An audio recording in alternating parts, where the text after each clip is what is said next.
Hello student, this is Suraj Kumar.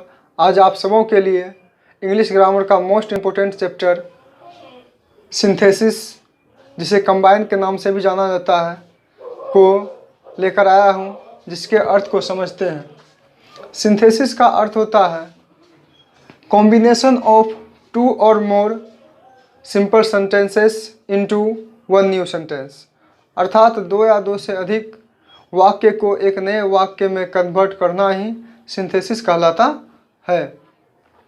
अर्थात simple sentences को compound और कॉम्प्लेक्स सेंटेंस में कन्वर्ट किया जाता है। तो कन्वर्ट करने के लिए पार्टिसिपल का यूज बहुत ही इम्पोर्टेंट होता है, इसलिए हम द पार्टिसिपल को संक्षेप में बताने की कोशिश किया हूँ। तो देखिए, पार्टिसिपल जो है तीन प्रकार के होते हैं। पहला है प्रेजेंट पार्टिसिपल। प्रेजेंट पार्टिसिपल का मीनिंग होता है वर्ब प्लस आईएनजी, अर्थात वर्ब का चौथा फॉर्म। आप एग्जाम्पल से समझ सकते हैं। और दूसरा होता है पास्ट पार्टिसिपल। पास्ट पार्टिसिपल का मीनिंग होता है the third form of verb, अर्थात वर्ब के तीसरे फॉर्म को पास्ट पार्टिसिपल कहा जाता है। तो आप इसे भी एग्जाम्पल के माध्यम से समझ सकते हैं। तीसरा है परफेक्ट पार्टिसिपल। परफेक्ट पार्टिसिपल का मीनिंग होता है हैविंग प्लस वर्ब का तीसरा फॉर्म और हैविंग प्लस पास्ट पार्टिसिपल। तो इसे भी एग्जाम्पल के माध्यम से समझ सकते हैं। वर्ब के तीसरे फॉर्म के पहले हैविंग को जोड़कर हम इसे परफेक्ट पार्टिसिपल में शामिल कर सकते हैं। तो स्टूडेंट, अब कॉम्बिनेशन के रूल को समझते हैं। तो कॉम्बिनेशन का पहला रूल है कि यदि एक कार्य जारी हो और उसी बीच दूसरा कार्य हो जाए तो पहले कार्य के लिए प्रेजेंट पार्टिसिपल का यूज किया जाता है। तो आप एग्जाम्पल को समझ सकते हैं। एग्जाम्पल है she was working hard, she fell ill. तो इसे प्रेजेंट पार्टिसिपल के माध्यम से जोड़ा गया है। देखिए, प्रेजेंट पार्टिसिपल वर्किंग है, वर्किंग हार्ड, उसके बाद है शी फेल इल। तो इसी प्रकार से दूसरे एग्जाम्पल को समझते हैं। दूसरा एग्जाम्पल है he was watching the TV, he slept, अर्थात वह टीवी देख रहा था और सो गया।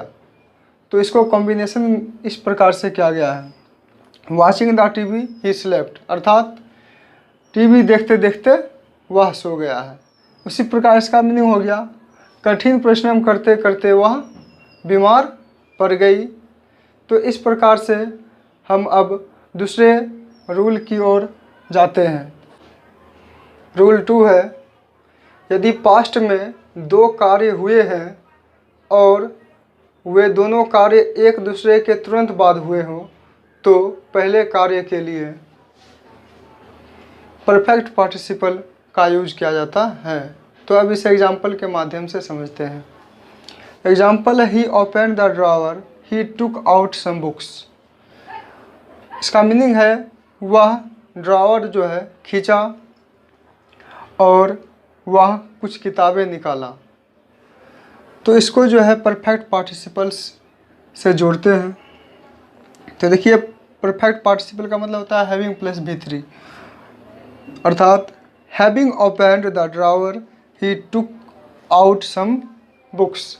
इसी प्रकार से दूसरे एग्जाम्पल को भी समझते हैं। दूसरा एग्जाम्पल है शी टुक हर पर्स, वह अपना पर्स निकाली। शी वेंट टू मार्केट, वह बाजार गई। तो इसमें भी हैविंग प्लस V3 अर्थात परफेक्ट पार्टिसिपल से जोड़ते हैं। हैविंग टेकन, टुक का तीसरा फॉर्म होता है taken, her purse, she went to market. तो स्टूडेंट, अब तीसरे रूल की तरफ चलते हैं कि यदि पहले सेंटेंस का ऑब्जेक्ट दूसरे सेंटेंस का सब्जेक्ट हो तो दूसरे सेंटेंस को पार्टिसिपल से जोड़ सकते हैं। तो एग्जाम्पल से समझते हैं। एग्जाम्पल है I saw him, he was crossing the road.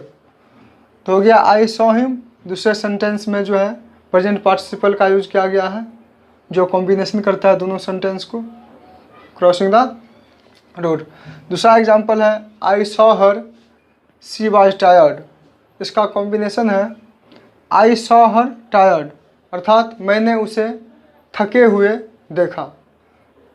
दो कार्य पास्ट में हुए हो तो पहले कार्य के लिए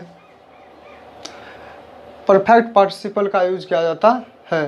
तो एग्जाम्पल है, he took breakfast he went to office. वह ब्रेकफास्ट किया, नाश्ता किया और वह ऑफिस गया। इसका कॉम्बिनेशन है हैविंग टेकन, जो कि परफेक्ट पार्टिसिपल है। Breakfast he went to office, अर्थात नाश्ता करने के बाद वह ऑफिस गया। दूसरा एग्जाम्पल है, she broke the chair she ran away. उसने कुर्सी तोड़ी, वह भाग गई। तो इसका कॉम्बिनेशन हो गया having broken the chair she ran away, अर्थात कुर्सी तोड़ने के बाद वह भाग गई। तो इस प्रकार से आप समझ गए होंगे। तो स्टूडेंट्स, आई होप कि आप सबों को यह वीडियो समझ में आ गई होगी। तो आप प्लीज़ इसे अपने दोस्तों को शेयर कीजिए और हमारे चैनल को सब्सक्राइब कर हमें सपोर्ट करने की कोशिश कीजिए। धन्यवाद। मैं सूरज कुमार।